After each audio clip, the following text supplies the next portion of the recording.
Good morning, students. Welcome to your English class.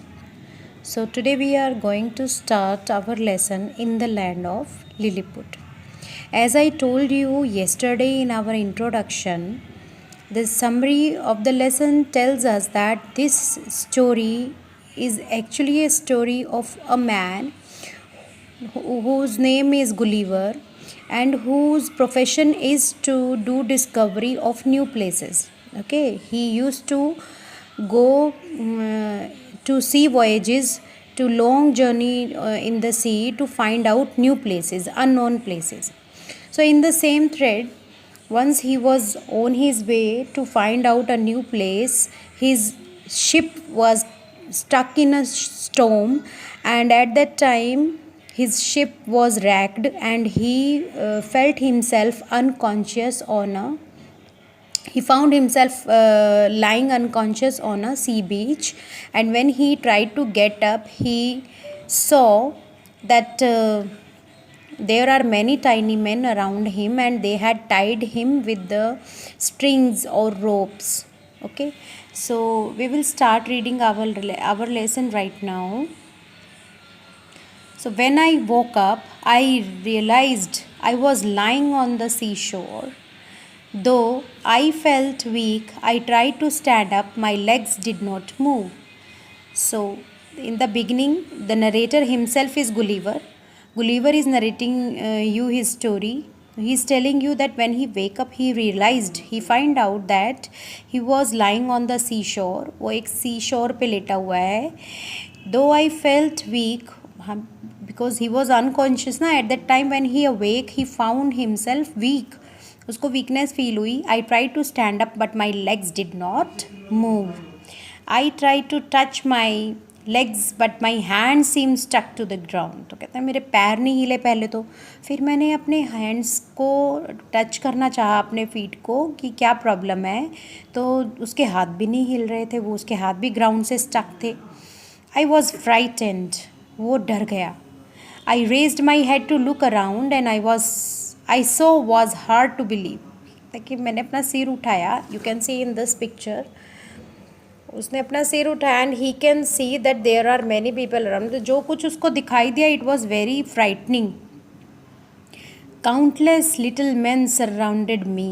उसने क्या बताया कि countless little men, जिनको मैं गिन भी नहीं पा रहा था, इतने सारे थे मेरे चारों तरफ.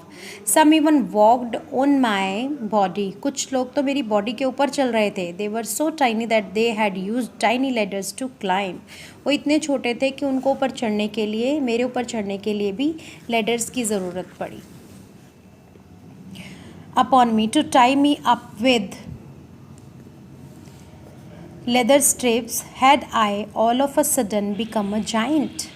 उसको अचानक ऐसे फील हुआ कि वो जैसे एक जाइंट बन गया हो. ओके, कि वो एक नॉर्मल आदमी नहीं रहा, वो कोई राक्षस बन गया, ऐसा उसको फील हुआ. सो उसको ऐसा फील हुआ जैसे कि वो एक जाइंट बन गया है. Okay, become a giant. और वर दीज मैन ड्वार्फ्स, या फिर ये जो लोग मेरे ऊपर चढ़ रहे थे ये बोने थे. उसको कन्फ्यूजन हो रही थी कि क्या हो गया है मेरे साथ. Gathering all the courage I had left in me, I asked. कि मैं वैसे ही डर भी गया था, परेशान भी हो गया था. सो मैंने अपना करेज कलेक्ट करके उनसे पूछा. I asked where am I, who are you. पूछा, क्या पूछा? मैं कौन हूँ, आप कौन हो, मैं कहाँ हूँ. A man who stood on my stomach replied. तो एक tiny man who was standing on his stomach, उसने रिप्लाई किया, यू आर इन लिलीपुट. आप कहाँ हो? Lilliput. Since you are not a Lilliputian like us, we have to make you a prisoner. और क्योंकि आप हम जैसे नहीं हो, लिलीपुटियन नहीं हो, हमारी कंट्री के नहीं हो, इसलिए हमें क्या करना है, आपको प्रिजनर बनाना है अपना. Soon I felt being pushed and then rolled onto the platform. अचानक मैंने फील किया कि मुझे किसी ने पुश किया है और एक प्लेटफॉर्म के ऊपर डाल दिया. Hey what are you doing, I scream nervously. तो मैं और नर्वस हो गया और मैंने उनसे पूछा कि what are you doing. You are being taken to the emperor, I was told. तो मुझे बताया गया कि मुझे कहाँ लेके जा रहे हैं वो लोग, एम्परर के पास.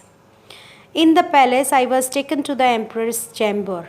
और पैलेस में मुझे एम्प्रर के चैम्बर में ऑफिस में ले गए। The emperor seem to be wise, emperor intelligent लग रहा था। Who are you and what are you doing in my kingdom?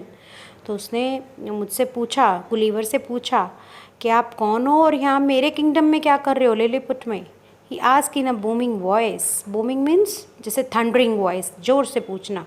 I began to explain my name is Lemuel Gulliver. तो कहता है मैंने बताया कि मेरा नाम लैमुएल गुलीवर है। योर मेजेस्टी, रिस्पेक्ट के लिए उसको साथ में बोला your majesty. I am an English sailor and people say that I am brave and courageous.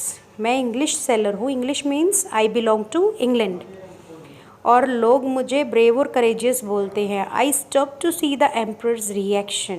कहते हैं कि जब मैंने ये बोला तो मैं रुक गया ताकि ये देख सकूँ कि उस एम्प्रर का रिएक्शन क्या है। ही वॉज लिसनिंग केयरफुली, वो बड़े ध्यान से सुन रहा था। सो आई कॉन्टिन्यूड, तो इसलिए मैंने कॉन्टिन्यू करके रखी अपनी बात। A powerful storm wrecked our ship. कहते कि जब मैं अपनी शिप पे जा रहा था अपनी जर्नी पे, तो एक स्टॉर्म आया जिसकी वजह से मेरी शिप जो है वो रैक हो गई, टूट गई। आई फॉट अगेंस्ट द स्टॉर्म, मैंने अपने आप को डाइव करने की कोशिश की। And swum for many days, बहुत दिनों और रातों तक मैंने तैरना कॉन्टीन्यूअस किया। तो लकीली आई रीच द सी शोर, और मैं इस सी शोर पर पहुंच गया। तो आज हम बेटे इतना ही पढ़ेंगे। आपको ये लेसन फिर से रीड करना है, और जो कल मैंने आपको होमवर्क दिया था डिफ़िकल्ट वर्ड्स, उनके स्पेलिंग एक बार आपको फिर से रिवाइज करने हैं। That's all for today. Will meet tomorrow with the next part of this lesson. Till then, take care of yourself.